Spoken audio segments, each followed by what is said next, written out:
Okay, use the impact driver on the hinges. Got it! The sign is loose! Watch the brickwork when that frame comes down.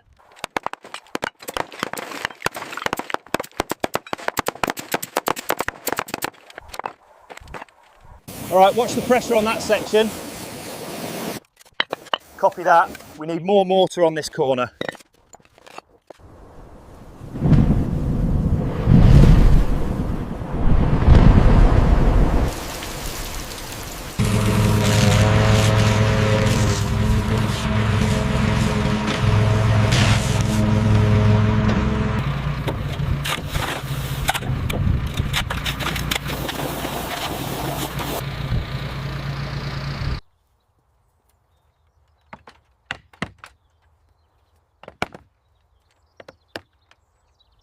Hold it right there. Got it.